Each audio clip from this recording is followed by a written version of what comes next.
ഞങ്ങൾ എൻ്റെ വീട്ടിൽ വന്നതാണ് കേട്ടോ. അപ്പോൾ ഇന്ന് വന്നതിനൊരു കാരണമുണ്ട്. ഞാനൊരു സാധനം കാണിക്കാൻ വേണ്ടിയിട്ട് വന്നതാണ് കേട്ടോ. അപ്പോൾ എന്താണെന്നല്ലേ, ഞങ്ങൾ ചെമ്പ് കാണാൻ വേണ്ടി വന്നതാണ് ഇവിടെ. ഇതാണ് ചെമ്പ്.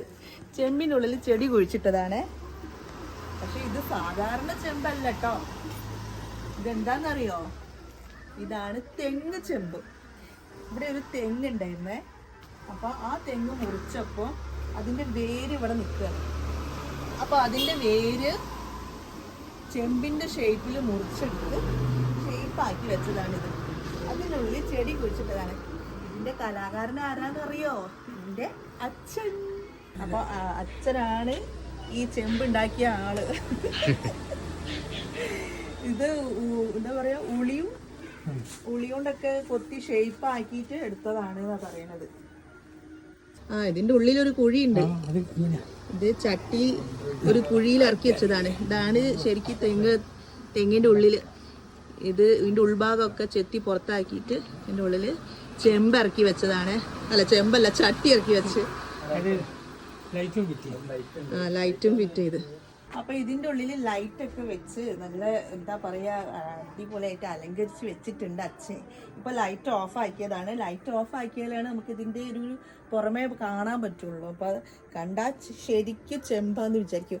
ഞാൻ വിചാരിച്ചു ഈയം പൂശി ചെമ്പൊക്കെ എന്താ ഇവിടെ കൊണ്ട് വെച്ചതെന്നൊക്കെ വിചാരിച്ച് എടുത്തോണ്ട് പോയാലോ എന്നൊക്കെ വിചാരിച്ചതാണ്. അപ്പോഴാണ് മനസ്സിലായത് ഇത് തെങ്ങാണ് എന്നുള്ളത്. മിറ്റത്തന്നെ ഈ തെങ്ങ് കുറച്ചപ്പോ ഒരു വേസ്റ്റ് ആയി കിടക്കുമ്പോ അത് ഒരു ബോറല്ലേ. അപ്പൊ അത് അല്ലെങ്കിൽ അപ്പൊ മുറിക്കുന്നവരൊന്നും ഇത് അടിവരെ മുറിക്കില്ല, അങ്ങനെ മുറിച്ചിട്ട് പോകും. ഇങ്ങനെ കുറ്റിയാക്കിട്ട് പോകും. പിന്നെ മുന്നിൽ തന്നെ കാണുമ്പോ ഒരു ബോറല്ലേ. അപ്പൊ അതിനൊരു സേഫ് ആക്കാൻ വെച്ചു. പിന്നെ ഈ തെങ്ങോണ്ട് വലിയ ഗുണമൊന്നും ഉണ്ടായില്ല. ഒരു ഇളനീ പോലും കിട്ടിയിട്ടില്ല. കുറെ കാലമായിട്ടുണ്ടായ ഒരു തെങ്ങാണ്. അപ്പൊ പിന്നെ മുറിച്ചിടാന്ന് വിചാരിച്ച്. അപ്പോൾ പിന്നെ ഈ കുറ്റിയായപ്പോൾ അതിനെ ഒരു മുൻഭാഗത്ത് തന്നെ ആയതുകൊണ്ട് ഇങ്ങനെ ഒരു ഷേപ്പാക്കി എടുത്ത്. എന്തായാലും നല്ലൊരു കലാവാസന, നല്ല അടിപൊളിയായിട്ടുണ്ട്. ഈ ചെടികളൊക്കെ അച്ഛൻ കുഴിച്ചിട്ട ചെടികളാണ്. ഉള്ള സ്ഥലത്ത് ഇവിടെ വേണ്ടിയ പോലെ ചെടി കുഴിച്ചിട്ടിട്ടുണ്ട്. നമുക്ക് അവിടെ സ്ഥലം ഉണ്ടായിട്ട് പോലും ഒരു ചെടി കുഴിച്ചിട ഈ മനുഷ്യനെ കൊണ്ടാവുമോ? ഞാനാണ് അവിടെ ഉള്ള ചെടി മുഴുവൻ കുഴിച്ചിട്ടത്. എത്ര ചെടി ഞാൻ കുഴിച്ചിട്ടെന്നറിയോ? ഇവിടുന്ന് വേണം അടിച്ചു മാറ്റി കൊണ്ടുപോവാൻ. എന്നിട്ട് അവിടെ കൊണ്ടുപോയി കുഴിച്ചിടണം. ഇത് ഒറിജിനൽ അല്ലേ? ഞാൻ വിചാരിച്ചത് പ്ലാസ്റ്റിക് ആണ്. ഇത് ഇവിടുന്ന് അവിടെ കൊണ്ടുവന്ന ജമന്തിയാണ്. അങ്ങനെ ഇവിടുത്തെ നശിച്ച് അവിടെ ഉണ്ടായി.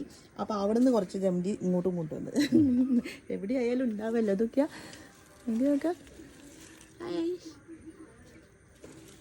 പിന്നെ ഇത് മുഴുവനും അച്ഛൻ്റെ കലാവാസനയാണ്. ഇവിടെ ഇതൊക്കെ ഒട്ടിച്ച് വെച്ചത്, ഈ പെയിന്റ് അടിച്ചത്, ഈ ഫ്ലവർ വെച്ചത്, ഇതൊക്കെ അച്ഛൻ ചെയ്ത വർക്കുകളാണ്. പിന്നെ ഇത് മുഴുവനും ഇവിടെ കണ്ടോ, ഇതൊക്കെ കണ്ടോ, അതൊക്കെ സ്വർണം പൂശിയ വാതിൽക്കട്ടിലാണ് ഞങ്ങളത്.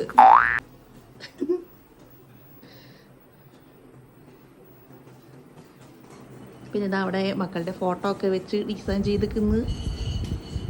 അപ്പം ഞങ്ങൾ വീട് കണ്ടോ, ഇവിടെയൊക്കെ ഫുൾ ആർച്ചാണ്, ആർച്ച് ഷേപ്പിലാണ് എല്ലാ ഡോറും ഒക്കെ ഉണ്ടാക്കിയിട്ടുള്ളത്. അതുകൊണ്ട് ഞങ്ങളെ ക്ലോക്ക് വരെ ആർച്ചിലാണ് കിടക്കുന്നത്.